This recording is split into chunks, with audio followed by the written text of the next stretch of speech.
Hello students, welcome to Paragon Classes. Last turn पर class 12th का electric field chapter start हो गया था, जिसमें हमने बच्चों को इलेक्ट्रिक फील्ड क्या होता है और इलेक्ट्रिक फील्ड इंटेंसिटी क्या होता है और कैसे फाइंड आउट करते हैं वो सिखाया था और 2 क्वेश्चंस पूछे थे।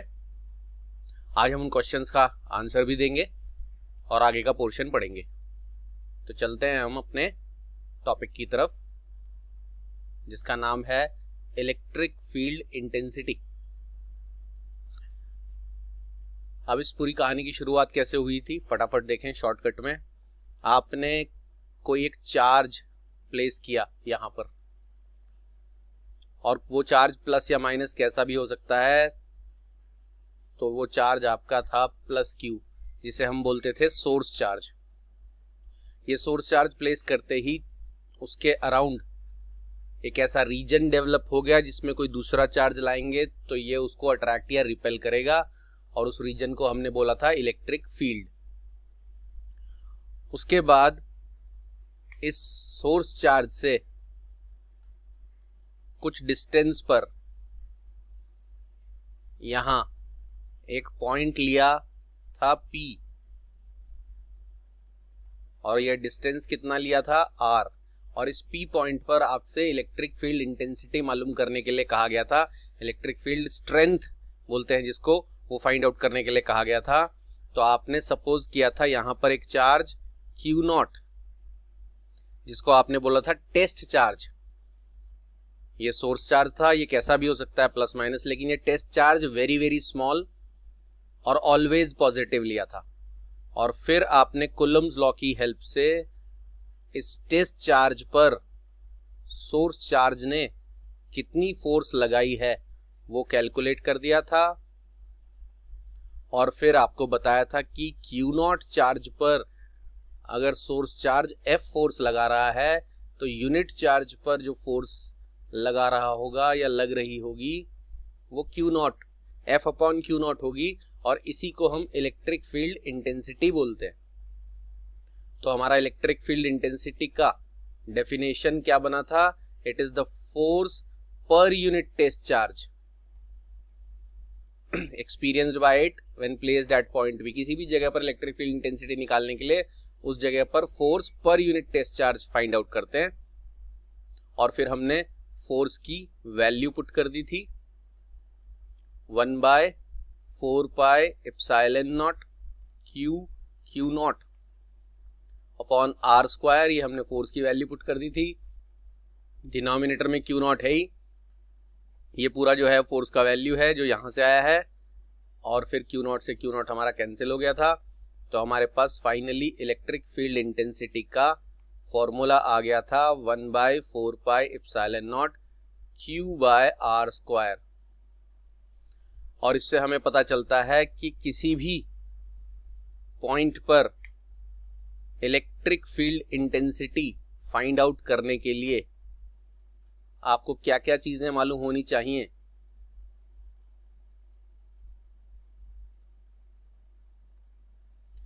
क्या क्या चीजें मालूम होनी चाहिए? 1/4 पाई एप्सिलॉन तो हमेशा कांस्टेंट रहता है। आपको मालूम होना चाहिए सोर्स चार्ज का वैल्यू, जिसकी वजह से इलेक्ट्रिक फील्ड बनी है, जिसकी इलेक्ट्रिक फील्ड इंटेंसिटी आप फाइंड आउट कर रहे हो, और सोर्स चार्ज से उस पॉइंट तक का डिस्टेंस जहां पर electric field intensity find out करने के लिए कहा गया है। अब हम अपने क्वेश्चंस की तरफ आते हैं फटाफट। पहला क्वेश्चन ये पूछा गया था बच्चों से कि इलेक्ट्रिक फील्ड इंटेंसिटी का SI यूनिट क्या होगा। उस क्वेश्चन का आंसर आपको यहां से मिलेगा, इस फॉर्मूले से। मैंने कल भी बताया था कि अगर पूछा जाए इलेक्ट्रिक फील्ड इंटेंसिटी क्या होता है, तब आप ये बोलेंगे, जो आपको डेफिनेशन भी बताया था। क्या बताया था डेफिनेशन? ये देखो, ये कल वाली बात है। डेफिनेशन बताया था, the electric field intensity at a point due to a source charge may be defined as the force experienced per unit positive test charge placed at that point without disturbing the source charge. यानी electric field intensity की definition के मुताबिक electric field intensity force पर unit test charge होती है। कई बारी बच्चे इलेक्ट्रिक फील्ड इंटेंसिटी पूछने पर ये फॉर्मूला बता देते हैं। ये फॉर्मूला इलेक्ट्रिक फील्ड इंटेंसिटी को डिफाइन नहीं करता, ये फॉर्मूला इलेक्ट्रिक फील्ड इंटेंसिटी की वैल्यू फाइंड आउट करने के लिए यूज किया जाता है। तो डेफिनेशन के मुताबिक इलेक्ट्रिक फील्ड इंटेंसिटी का यूनिट आपको पता चल जाएगा।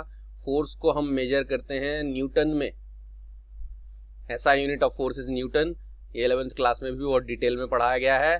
और चार्ज को हम मेजर करते हैं कूलम्ब में।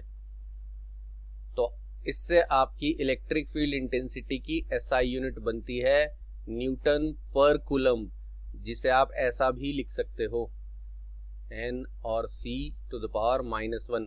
जो डिनोमिनेटर का कूलम्ब है, अगर आप उसको न्यूमरेटर में लिखोगे तो पावर -1 हो जाएगी। तो ये आपका पहले क्वेश्चन का आंसर है, the SI unit of electric field intensity is Newton पर कूलम्ब। दूसरा क्वेश्चन आपसे पूछा गया था कि electric field intensity scalar quantity है या वेक्टर क्वांटिटी है। उसका आंसर भी आपको इसी फॉर्मूले से मिलता है, क्योंकि फोर्स एक वेक्टर क्वांटिटी होती है। फोर्स एक वेक्टर क्वांटिटी है क्योंकि उसका डायरेक्शन है। ये हम कूलम्ब्स लॉ में भी फोर्स का वेक्टर फॉर्म पढ़ चुके हैं। तो किसी भी वेक्टर को अगर आप किसी चार्ज Q0 हो या कोई भी चार्ज हो, चार्ज स्केलर क्वांटिटी होती है। तो फोर्स वेक्टर है, चार्ज स्केलर है। ये भी अब आपको कूलम्ब्स लॉ में पढ़ा दिया गया है कि चार्ज स्केलर क्वांटिटी है, एसआई यूनिट कूलम्ब है।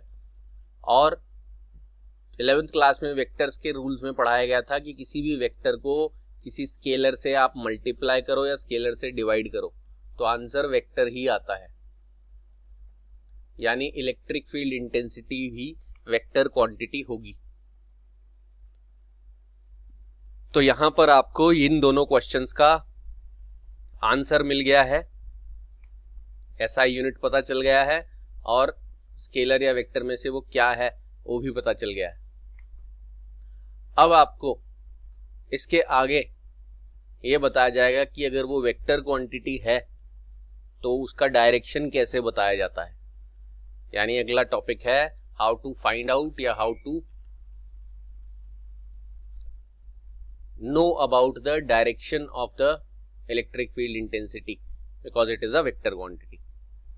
तो हम डायरेक्शन को समझाने के लिए अब ये पीछे की सारी बात जो आपने कल भी बहुत डिटेल में समझ ली थी, अभी हमने फटाफट जो रिकैप बताया उसको हटा देते हैं और आपको direction of electric field intensity के बारे में जानकारी दे देते हैं।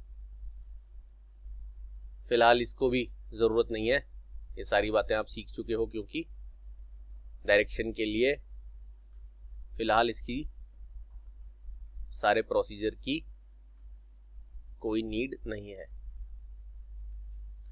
ये जो आपने लिखा है ये इलेक्ट्रिक फील्ड इंटेंसिटी का वैल्यू देगा आपको। Value means magnitude. जब आप इस फॉर्मूले में सोर्स चार्ज जिसकी वजह से इलेक्ट्रिक फील्ड बनी है वो रखोगे और डिस्टेंस रखोगे जहां इलेक्ट्रिक फील्ड फाइंड आउट करनी है वहां तक का, तो आपको इलेक्ट्रिक फील्ड इंटेंसिटी का क्या मिलेगा, वैल्यू, जिसे मैग्नीट्यूड कहते हैं। डायरेक्शन के लिए आपको क्या करना होगा वो यहां गौर से देखें। पहला तो यही एग्जांपल हम लेते हैं कि अगर फर्स्ट केस में लेते हैं, अगर यानी if the source charge due to which the electric field is created, अगर वो सोर्स चार्ज जिसकी वजह से इलेक्ट्रिक फील्ड बनी है अगर वो पॉजिटिव है, तो उस केस में जब आप यहां टेस्ट चार्ज रखोगे जिसको तो हमेशा ही पॉजिटिव होना है, तो ये सोर्स चार्ज इस टेस्ट चार्ज को रिपेल करेगा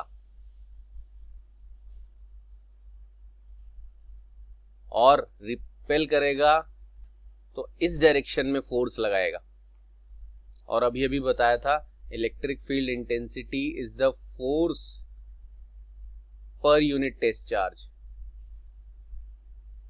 तो इलेक्ट्रिक फील्ड इंटेंसिटी वेक्टर इसलिए है क्योंकि फोर्स वेक्टर है और जो फोर्स का डायरेक्शन होगा वही इलेक्ट्रिक फील्ड इंटेंसिटी का डायरेक्शन होगा।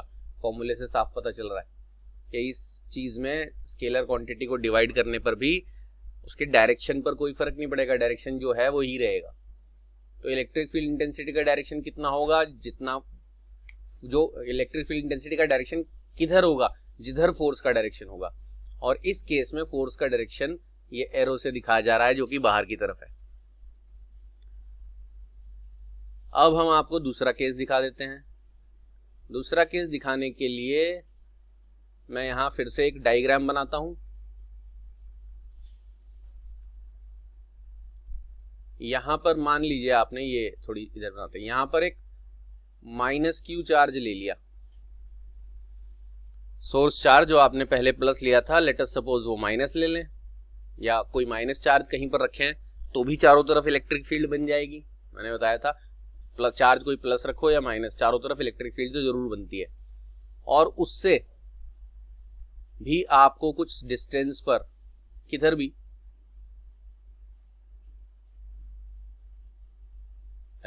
यहां पर लेट अस सपोज ये यहां से नहीं बन रहा, दोबारा देखते हैं।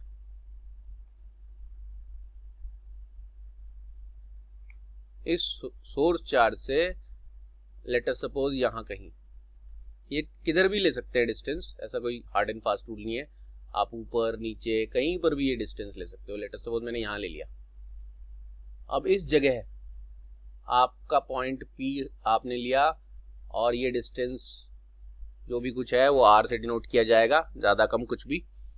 अब आप यहां पर इलेक्ट्रिक फील्ड निकालना चाहते हो इस वाले चार्ज की वजह से, जो कि नेगेटिव है, तो आप वही टेस्ट चार्ज यहां पर रखोगे।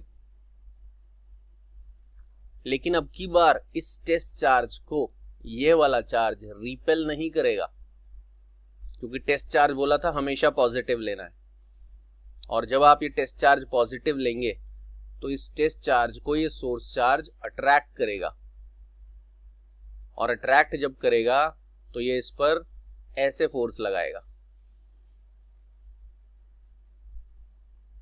अब की बार ये फोर्स ऐसे बाहर की तरफ नहीं, अंदर की तरफ लगेगी। और अब की बार ये फोर्स अंदर की तरफ लग रही है, तो ये जो आप देख रहे हो इलेक्ट्रिक फील्ड इंटेंसिटी का डायरेक्शन फोर्स का डायरेक्शन होता है।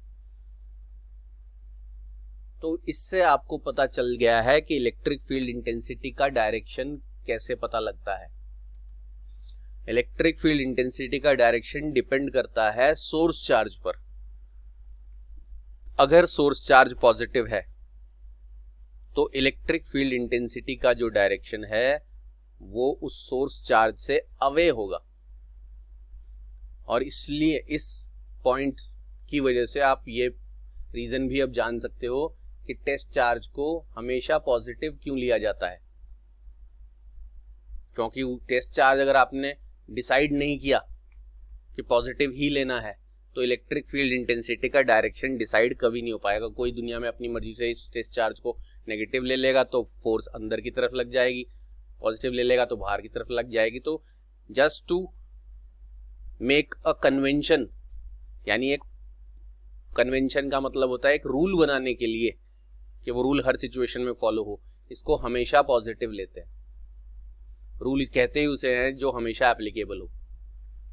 और वेरी वेरी स्मॉल क्यों लेते हैं वो तो मैंने कल ही बता दिया था कि अगर ये टेस्टिंग के लिए जो आप चीज लाए हो वही उससे पावरफुल हुई जिस जो सोर्स है, तो ये टेस्टिंग वाला चार्ज अगर पावरफुल हुआ तो इस सोर्स चार्ज को ही अपनी जगह से अट्रैक्ट या रिपेल करके हिला देगा। तो इसलिए फिर आप उसकी इलेक्ट्रिक फील्ड फाइंड आउट नहीं कर पाओगे। वैसे भी ताकत जो है वो कमजोर पे ही दिखाता है इंसान भी। तो आपको इस सोर्स चार्ज की ताकत ही तो यानी फोर्स ही तो इस पर दिखानी है, तो टेस्ट चार्ज कमजोर होना चाहिए जो उसकी ताकत को के हिसाब से मूव कर सके या उसकी ताकत को रिपेल ना करे या रिबेल ना करे, कहना चाहिए उसका विद्रोह ना करे, दब जाए बेचारा छोटा सा टेस्ट चार्ज। तो टेस्ट चार्ज हमेशा पॉजिटिव और वेरी वेरी स्मॉल, हमेशा पॉजिटिव से इसका डायरेक्शन कंफर्म होगा। अब आपको ये पता चल गया कि सोर्स चार्ज पॉजिटिव होने से हमेशा इलेक्ट्रिक फील्ड बाहर की तरफ या अवे होती है, और अगर सोर्स चार्ज आपका नेगेटिव हो जाए तो टेस्ट चार्ज तो हमेशा ही पॉजिटिव है, तो वो ऐसे होगा यानी अंदर की तरफ। तो इससे हमारी इलेक्ट्रिक फील्ड के डायरेक्शन के लिए एक कहावत बनती है। वो कहावत क्या है वो मैं आपको दिखाता हूं। ये है वो रूल जो अब आपके सामने है, जो बताता है direction of electric field intensity को। ये एक लाइन आपको हमेशा याद रखनी है। The direction of electric field intensity is away from positive charge and towards the negative charge, यानी किसी भी जगह पर इलेक्ट्रिक फील्ड इंटेंसिटी का डायरेक्शन, जैसे यहाँ पर निकाला है, यहाँ कहीं पर भी आप निकालोगे तो वहाँ टेस्ट चार्ज रखोगे और उस टेस्ट चार्ज पर लगने वाली फोर्स निकाल के उसे टेस्ट चार्ज से डिवाइड करोगे, तो उस टेस्ट चार्ज के हमेशा पॉजिटिव होने की वजह से अगर सोर्स चार्ज पॉजिटिव हुआ तो ये अवे यानी रिपेल होने की वजह से इलेक्ट्रिक फील्ड का डायरेक्शन बाहर की तरफ होगा, और अगर सोर्स चार्ज नेगेटिव हुआ तो टेस्ट चार्ज को अट्रैक्ट करने की वजह से इलेक्ट्रिक फील्ड का डायरेक्शन नेगेटिव चार्ज की तरफ यानी सोर्स चार्ज की तरफ होगा। यानी इलेक्ट्रिक फील्ड इंटेंसिटी का डायरेक्शन सोर्स चार्ज के नेचर पर डिपेंड करता है, क्योंकि टेस्ट चार्ज तो हमेशा पॉजिटिव होता है। तो यहाँ पर ऐसा भी कह सकते हैं कि the direction of electric field intensity is away if the source charge is positive, या सोर्स चार्ज पॉजिटिव है तो पॉजिटिव चार्ज की वजह से बनने वाली इलेक्ट्रिक फील्ड हमेशा उससे अवे यानी दूर की तरफ होगी, और सोर्स चार्ज अगर नेगेटिव है तो उसकी वजह से बनने वाली इलेक्ट्रिक फील्ड का डायरेक्शन या इलेक्ट्रिक फील्ड इंटेंसिटी का डायरेक्शन टूवर्ड्स द चार्ज होगा। और साथ ही साथ आपको ये भी दिखा देते हैं कि इलेक्ट्रिक फील्ड इंटेंसिटी को वेक्टर नोटेशन में कैसे शो करते हैं। आपको इलेक्ट्रिक फील्ड इंटेंसिटी का फॉर्मूला तो याद हो ही गया होगा अब तक। यहाँ पर वो सोर्स चार्ज रखते हैं जिसकी वजह से इलेक्ट्रिक फील्ड बनती है, और नीचे डिस्टेंस का स्क्वायर, जिस डिस्टेंस पर आपको इलेक्ट्रिक फील्ड इंटेंसिटी मालूम करनी है। अब अगर आप इसको वेक्टर नोटेशन में शो करना चाहते हो तो कुछ नहीं करना, आपने इसके ऊपर एक वेक्टर का निशान लगाना है और यहाँ आर कैप से मल्टीप्लाई कर देना है, क्योंकि ये जो पोर्शन है ये सिर्फ इलेक्ट्रिक फील्ड इंटेंसिटी का मैग्नीट्यूड बताता है। इसको सॉल्व करके आपको कोई नंबर मिलेगा 5, 10, 20, 50 न्यूटन पर कूलम में, लेकिन कोई नंबर होगा, और उस नंबर को ये जो चीज है यूनिट वेक्टर मतलब इसका मैग्नीट्यूड 1 है, और डायरेक्शन आर कैप का आपको बता ही दिया, अवे फ्रॉम पॉजिटिव और टूवर्ड्स द नेगेटिव। तो जो भी डायरेक्शन होगा वो चार्ज के नेचर पर डिपेंड करेगा। ये कैप ऑटोमेटिकली शो कर देगी कि अगर सोर्स चार्ज अगर पॉजिटिव है तो ये आर कैप अवे के डायरेक्शन को शो कर रही है, और अगर सोर्स चार्ज नेगेटिव है तो ये आर कैप टूवर्ड्स के डायरेक्शन को शो कर रही है। तो ये आपका वेक्टर नोटेशन हो गया। जैसे फोर्स का मैग्नीट्यूड निकाल के यूनिट वेक्टर से मल्टीप्लाई करते हैं तो वो पूरी क्वांटिटी वेक्टर बन जाती है, क्योंकि यूनिट वेक्टर का मैग्नीट्यूड होता है 1, डायरेक्शन साथ में होता है अवे या टूवर्ड्स। तो अगर आपके पास मान लीजिए इलेक्ट्रिक फील्ड इंटेंसिटी की वैल्यू मान लो 50 न्यूटन पर कूलम आएगी, तो जब आप इसे यूनिट वेक्टर से मल्टीप्लाई करोगे उस वेक्टर का मैग्नीट्यूड तो 1 होगा, और डायरेक्शन क्या होगा, अवे अगर सोर्स चार्ज पॉजिटिव है, और यहां पर ब्रैकेट में टूवर्ड्स आ जाएगा अगर सोर्स चार्ज नेगेटिव है। तो ये लाइन आपको अच्छी तरह याद कर लेनी है। अब आपने सारी बातें सीख ली हैं इलेक्ट्रिक फील्ड इंटेंसिटी के बारे में। बाकी बचे हुए चैप्टर में सिर्फ इन सारी बातों का एप्लीकेशन है, फटाफट हो जाता है वो बहुत कम समय में, क्योंकि अगर आपको इलेक्ट्रिक फील्ड इंटेंसिटी का कॉन्सेप्ट क्लियर है और हर जगह वही कॉन्सेप्ट अप्लाई होगा, उसे समझने में बहुत कम समय लगता है और समझाने में भी बहुत कम समय लगता है, यानी उसके ऊपर टाइम खर्च नहीं होता। तो आपने क्या क्या बातें सीख ली हैं एक बार फटाफट से सम अप कर रहा हूं मैं। यहां पर पहली बात इलेक्ट्रिक फील्ड क्या होती है वो आपने सीख लिया। दूसरी बात इलेक्ट्रिक फील्ड इंटेंसिटी क्या होती है वो आपने सीख लिया, ये रहा फोर्स पर यूनिट टेस्ट चार्ज। उसको फाइंड आउट कैसे करते हैं, टेस्ट चार्ज रखते हैं जिस जगह पर भी निकालनी है इलेक्ट्रिक फील्ड इंटेंसिटी, उस पर फोर्स निकाल के उसी टेस्ट चार्ज से डिवाइड करते हैं, इलेक्ट्रिक फील्ड इंटेंसिटी आ जाती है। उसका फॉर्मूला भी सीख लिया आपने। तो पहली चीज इलेक्ट्रिक फील्ड क्या होती है, इलेक्ट्रिक फील्ड इंटेंसिटी क्या होती है, कैसे फाइंड आउट करते हैं, फॉर्मूला भी, उसका एसआई यूनिट भी सीख लिया। और वो स्केलर है या वेक्टर ये भी सीख लिया, और स्केलर नहीं है वो वेक्टर है तो उसका डायरेक्शन कैसे पता लगाते हैं। The direction of electric field intensity is away from positive charge and towards the negative charge. और मैं आपको बना के दिखाता हूं कि कैसे शो करते हैं इलेक्ट्रिक फील्ड को, प्लस चार्ज की भी और माइनस चार्ज की भी।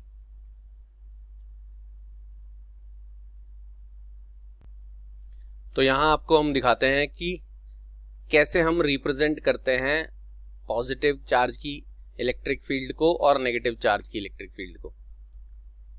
तो पहले फर्स्ट एग्जांपल में लेट अस सपोज आपने यहां पर ये जो चार्ज रखा है ये प्लस क्यू है। अब प्लस क्यू चार्ज रखते ही यहाँ ये सोर्स चार्ज है जिसकी वजह से चारों तरफ इलेक्ट्रिक फील्ड बन गई है। आपको दिखेगा नहीं कुछ, लेकिन अगर आप डायग्राम में शो करना चाहते हो कि इसके चारों तरफ इलेक्ट्रिक फील्ड बनी है तो आपने क्या करना है, आपने यहां से ऐसे ऐसे ऐसे ऐसे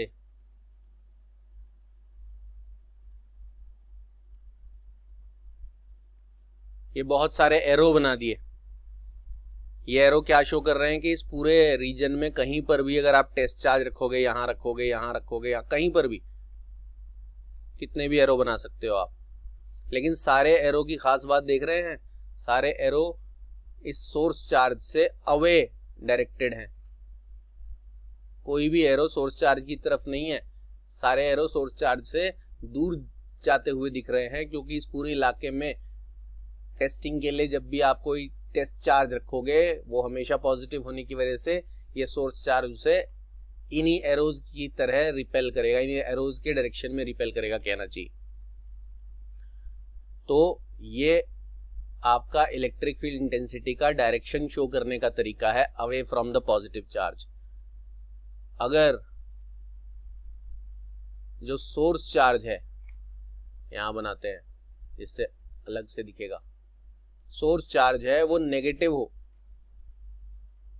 सोर्स चार्ज मतलब जिसकी वजह से इलेक्ट्रिक फील्ड बनी है, ये चारों तरफ अब यहां पर भी इलेक्ट्रिक फील्ड बन गई है, आपको दिखेगा कुछ नहीं, लेकिन अगर आप शो करना ही चाहते हो तो आपको क्या करना चाहिए, ऐसे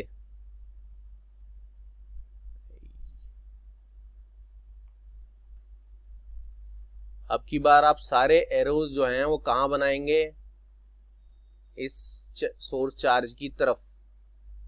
सारे एरो सोर्स चार्ज की तरफ क्यों बन रहे हैं, क्योंकि इस पूरे इलाके में जब आप टेस्टिंग के लिए कोई टेस्ट चार्ज छोड़ोगे, इलेक्ट्रिक फील्ड को मेजर करने के लिए कोई भी टेस्ट चार्ज छोड़ोगे, तो वो टेस्ट चार्ज क्योंकि वो प्लस है वो हमेशा इस नेगेटिव चार्ज की तरफ बढ़ेगा। यहां दिख नहीं रहा इसलिए मैं थोड़ा सा ऊपर लिख देता हूं, ये चार्ज माइनस क्यू है और ये सारे एरो ऐसे हैं। तो ये एक तरीका है इस डायरेक्शन वाले लैंग्वेज को डायग्राम की फॉर्म में रिप्रेजेंट करने का, कि the direction of electric field intensity is away from the positive charge and towards the negative charge. तो जब भी कहीं पर आप ऐसा कोई चार्ज देखो जिसकी वजह से इलेक्ट्रिक फील्ड बनी है, यानी सोर्स चार्ज, तो उसमें दो ही ऑप्शन होंगे, या तो वो सोर्स चार्ज पॉजिटिव होगा तो उसकी इलेक्ट्रिक फील्ड को आप अवे की तरफ शो कर देना, और अगर सोर्स चार्ज नेगेटिव हो तो वो सारी इलेक्ट्रिक फील्ड टुवर्ड्स शो हुई। तो इससे आपने इलेक्ट्रिक फील्ड का डायरेक्शन और उसे शो करने का तरीका भी सीख लिया। अब आपको आज के नेक्स्ट टॉपिक पर ले चलते हैं जो इसी इलेक्ट्रिक फील्ड का एप्लीकेशन है। ये है हमारा आज का नेक्स्ट टॉपिक, और आज के नेक्स्ट टॉपिक का नाम क्या है, principle of superposition of electric field. Slash करके इसका दूसरा तरीके से भी बोल सकते हैं इसको, electric field intensity due to a group of charges. और इस ग्रुप ऑफ चार्जेस को एक और नाम दिया जा सकता है डिस्क्रीट डिस्ट्रीब्यूशन ऑफ चार्जेस। अब इस हेडिंग का क्या मीनिंग है, पहले हेडिंग का मीनिंग सीखें, फिर आप नीचे के बात को सीख पाएंगे। हेडिंग का मीनिंग ये है कि यहां आपके पास एक पॉइंट चार्ज है और उसका नाम मैंने बोल दिया प्लस क्यू।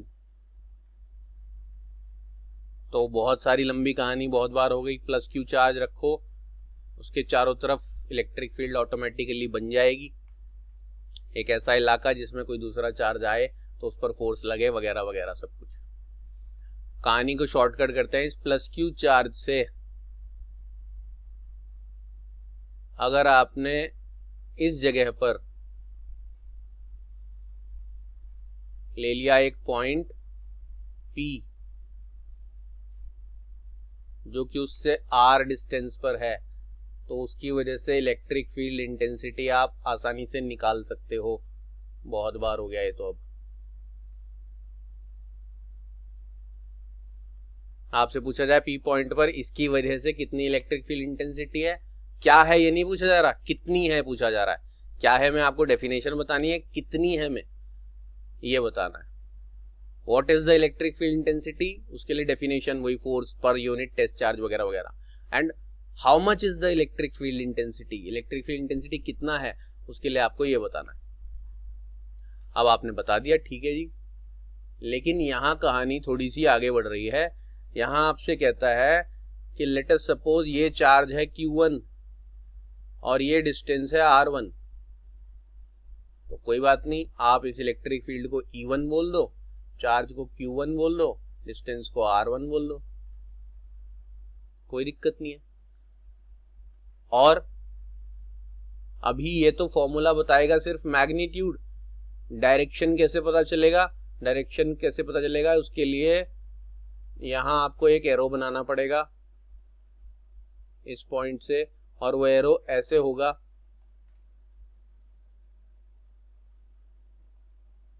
ये एरो ये दिखाएगा कि इस P पॉइंट पर Q1 चार्ज की वजह से जो इलेक्ट्रिक फील्ड है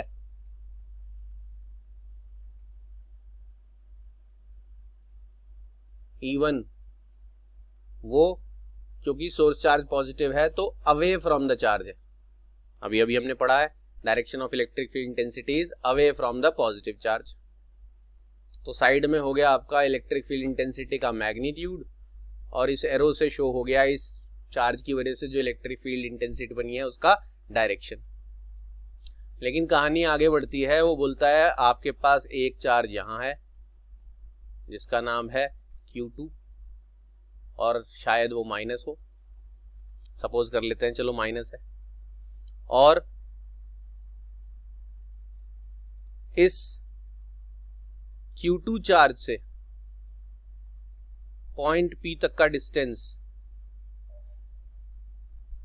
कितना है, लो जी डिस्टेंस कितना बोल देते हैं हम, R2। अब चूंकि ये चार्ज माइनस का है सोर्स चार्ज, तो इस P पॉइंट पर इसकी वजह से जो इलेक्ट्रिक फील्ड के है वो होगी टूवर्ड्स द चार्ज। लेकिन उससे पहले यहां साइड में मैं इसका मैग्नीट्यूड भी निकाल देता हूं।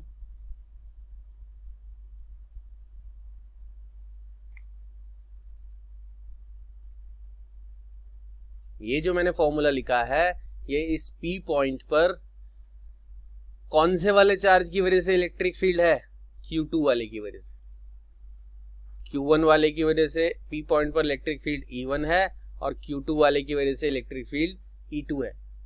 और यहां साइड में जो लिख रहे हैं वो इन इलेक्ट्रिक फील्ड्स का मैग्नीट्यूड लिख रहे हैं। डायरेक्शन के लिए दिखाते हैं, यहां जो डायरेक्शन होगा वो एरो बनेगा अवे नहीं, एरो बनेगा ये ऐसे।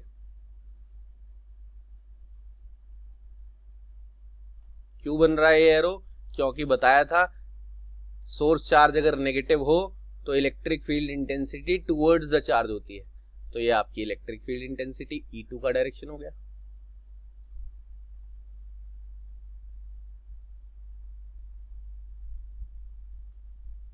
ठीक है जी।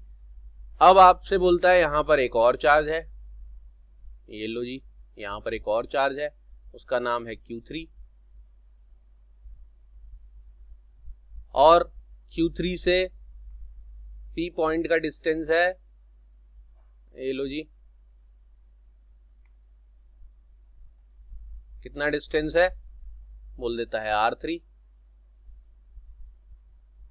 और R3 डिस्टेंस होने की वजह से अब Q3 की वजह से भी P पॉइंट पर इलेक्ट्रिक फील्ड इंटेंसिटी निकल आएगी 1/4πε0 Q3/R3 स्क्वायर।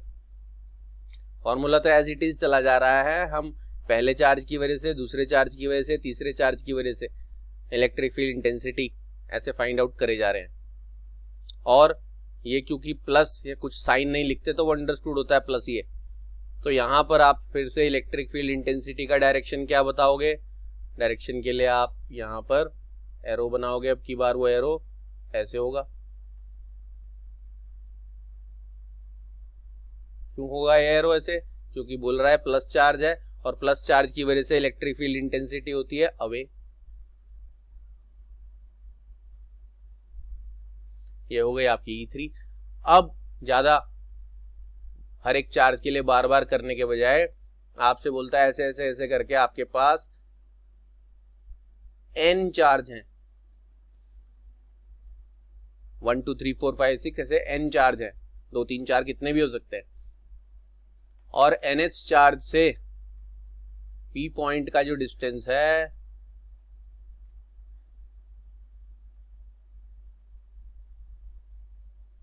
वो क्या बोलेगा, डिस्टेंस बोलेंगे Rn, और अगर ये प्लस हुआ तो इसकी वजह से इलेक्ट्रिक फील्ड इंटेंसिटी आपको पता चल ही जाएगी, कैसे होगी, ऐसे होगी, अवे फ्रॉम द चार्ज, क्या नाम लिखेंगे उसका, En, और यहां पर मैं कर देता हूं एंड सो ऑन करके, एंड सो ऑन करके En is equal to 1/4πε0 Qn upon Rn का स्क्वायर। तो ये साइड में जो आप लिखते जा रहे हो, ये Q1 Q2 Q3 and so on करके Qn, सारे चार्जेस की अलग अलग इलेक्ट्रिक फील्ड इंटेंसिटी का मैग्नीट्यूड लिखते जा रहे हो, यानी वैल्यू। तो इन फॉर्मूलों से तो आप इंडिविजुअल चार्जेस की इलेक्ट्रिक फील्ड का मैग्नीट्यूड निकाल लोगे। डायरेक्शन आपको यहां दिख ही रहा है। क्वेश्चन आपसे क्या पूछा जाएगा, इस P पॉइंट पर इन सारे चार्जेस की वजह से नेट यानी टोटल इलेक्ट्रिक फील्ड इंटेंसिटी कितना होगा। तो जो प्रिंसिपल आपने पिछले चैप्टर में सीखा था कूलम्स लॉ में, वही प्रिंसिपल यहां अप्लाई कर देना है। बस वहां पर वो प्रिंसिपल फोर्सेस के लिए यूज किया गया था, यहां प्रिंसिपल यूज किया जा रहा है इलेक्ट्रिक फील्ड के लिए। और प्रिंसिपल एक ही क्यों है, क्योंकि फोर्स भी एक वेक्टर क्वांटिटी होती है और इलेक्ट्रिक फील्ड इंटेंसिटी भी वेक्टर क्वांटिटी है। और जब एक से ज्यादा वेक्टर्स का एडिशन करने को कहा जाता है तो आप उनका सिंपल एडिशन नहीं करते, आप उनका वेक्टर सम करते हो। और वेक्टर सम कैसे करते हैं वो आपको दिखाया था पिछले चैप्टर में, यानी इसके न्यूमेरिकल करने में बच्चों को दिक्कत नहीं आनी चाहिए जो वेक्टर सम करना जानते हैं। पिछले चैप्टर में बता दिया था कैसे करना है वेक्टर सम। 11th क्लास में बहुत डिटेल में वेक्टर एडिशन सिखाया गया है। प्रिंसिपल पर गौर फरमाएं। Electric field intensity at a point, ये है वो point P, due to a group of charges, ये ग्रुप है वो Q1 Q2 Q3 Q4 and so on. इसी ग्रुप ऑफ चार्जेस को डिस्क्रीट डिस्ट्रीब्यूशन ऑफ चार्जेस भी बोल सकते हैं। तो क्या बोलता है principle, electric field intensity at any point, किसी भी पॉइंट पर electric field intensity due to a group of charges is equal to the vector sum of the electric fields produced by each charge individually at that point. आसान भाषा में इसका मतलब यह है कि अगर आपको किसी पॉइंट पर कुछ ग्रुप चार्जेस के ग्रुप की वजह से इलेक्ट्रिक फील्ड इंटेंसिटी निकालनी है तो आपको क्या करना चाहिए, पहले सबकी वजह से इंडिविजुअल यानी Q1, Q2, Q3 उस ग्रुप में जितने भी चार्ज हैं सबकी वजह से इंडिविजुअल इलेक्ट्रिक फील्ड इंटेंसिटीज निकालें और फिर उन सारी इलेक्ट्रिक फील्ड इंटेंसिटीज का वेक्टर सम कर दें। उस पॉइंट पर आपको डायरेक्शन सबके पता चल जाएंगे किधर किधर लग रहे हैं। सोर्स चार्ज अगर प्लस हुआ तो अवे बना दें एरो, सोर्स चार्ज माइनस हुआ तो टूवर्ड्स बना दें एरो। इससे आपको सबके डायरेक्शन पता चलेंगे, मैग्नीट्यूड इससे पता चलेंगे। वेक्टर सम करना आपको पिछले चैप्टर में बहुत डिटेल में सिखाया था, एक एग्जांपल करा के दिखाया था कि किसी एक जगह पर दो वेक्टर्स एक्ट कर रहे हैं तो उनका वेक्टर सम कैसे करते हैं। तो ये आपका फिनिश हो जाता है principle of superposition of electric field. Principle बिल्कुल अलग नहीं है, बिल्कुल पहले जैसा ही है, पिछले चैप्टर जैसा, बस आपने वहां पर इंडिविजुअल फोर्सेस निकाली थी एक चार्ज पर लगने वाली बाकी सब चार्जेस की वजह से, और फिर उन फोर्सेस का वेक्टर सम किया है, और यहां पर आप इंडिविजुअल इलेक्ट्रिक फील्ड्स निकालोगे, उन इलेक्ट्रिक फील्ड्स का वेक्टर सम करोगे।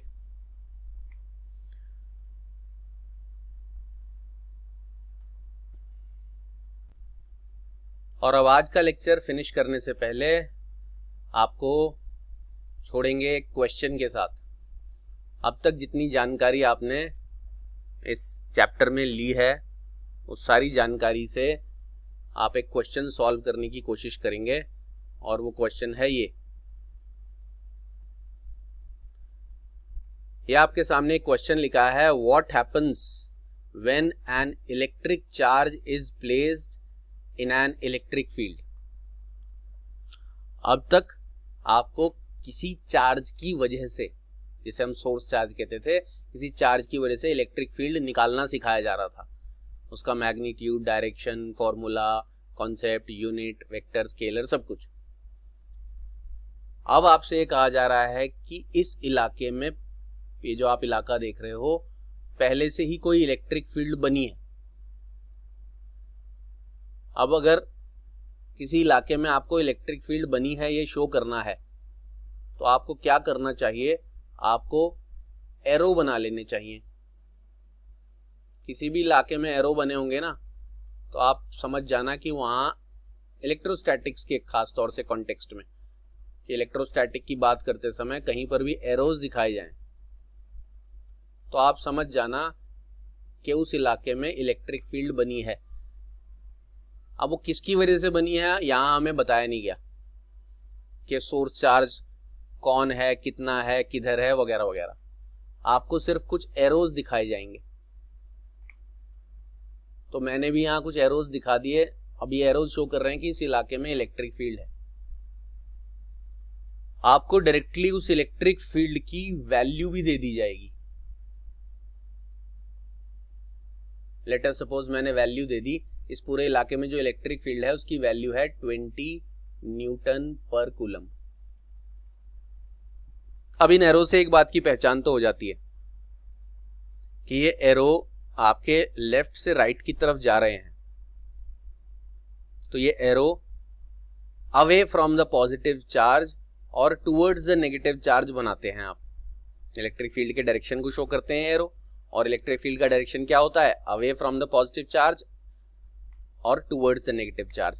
तो आपको इनसे एक बात का अंदाजा जरूर लग जाएगा कि क्योंकि ये एरो इधर से आ रहे हैं तो हो सकता है इधर कोई पॉजिटिव चार्ज रखा हो जिसकी वजह से इलेक्ट्रिक फील्ड बनी है, और ये एरो जा कहाँ रहे हैं, राइट साइड में, तो हो सकता है राइट साइड में कोई नेगेटिव चार्ज रखा हो जिसकी वजह से इलेक्ट्रिक फील्ड बनी है। यहां पर उससे कंसर्न नहीं है कि किसकी वजह से बनी है। वैल्यू आपको पता है, डायरेक्शन से ये पता चल रहा है कि वो अवे फ्रॉम द पॉजिटिव और टुवर्ड्स द नेगेटिव होते हैं। अब आपसे ये बोला गया है कि इस इलेक्ट्रिक फील्ड में, इस पूरे इलाके में, जिस वजह से भी बनी है, बार बार बोल रहा हूं, उससे मतलब नहीं है, इस पूरे इलाके में एक 5 कूलम का चार्ज यहां रख दिया मैंने। A charge of 5 coulomb is placed inside an electric field created by some other charge, जो भी कुछ है आई डोंट नो, और आपको भी नहीं पता, लेकिन इलेक्ट्रिक फील्ड बनी है तो कोई ना कोई किधर चार्ज होगा जिसकी वजह से इलेक्ट्रिक फील्ड बनी है। वो इलेक्ट्रिक फील्ड आपको फाइंड आउट नहीं करनी, उसका वैल्यू आपको दिया है, बस ये बोला है उस इलेक्ट्रिक फील्ड में जिसका वैल्यू इतना है, बार बार बोल रहा हूँ जिसकी वजह से ये इलेक्ट्रिक फील्ड बनी है वो नहीं, इलेक्ट्रिक फील्ड जो बनी है उसका वैल्यू इतना है, उस इलेक्ट्रिक फील्ड में ये आपका 5 कूलम का चार्ज रखा है। आपको बताना है क्या होगा, what happens when an electric charge is placed in an electric field. ये वो इलेक्ट्रिक फील्ड है और इसमें ये चार्ज रखा है। तो जब आप ऐसा करोगे तो आपका आंसर, पहले तो ये बताना है क्या होगा, और अगर क्या होगा बता देते हैं तो उस चीज का वैल्यू भी बताना है। आज का क्वेश्चन आपका यहां पर फिनिश होगा। इसका आंसर आपको अगले लेक्चर में मिलेगा जरूर, लेकिन बच्चों से ये एक्सपेक्ट किया जा रहा है कि अगला लेक्चर देखने से पहले, 24 घंटे का समय मिलता है आपको अगला लेक्चर देखने के लिए, उस अगले लेक्चर देखने से पहले आपको इस क्वेश्चन का आंसर मुझे या तो व्हाट्सएप करना है या कॉल करके बताना है। तो इसी के साथ ही, इस क्वेश्चन के साथ हम आज अपना फिनिश करते हैं आज का क्लास। अब मुलाकात होगी अगले क्लास में, जहां और एप्लीकेशंस देखेंगे इलेक्ट्रिक फील्ड इंटेंसिटी के। तब तक के लिए goodbye and take care.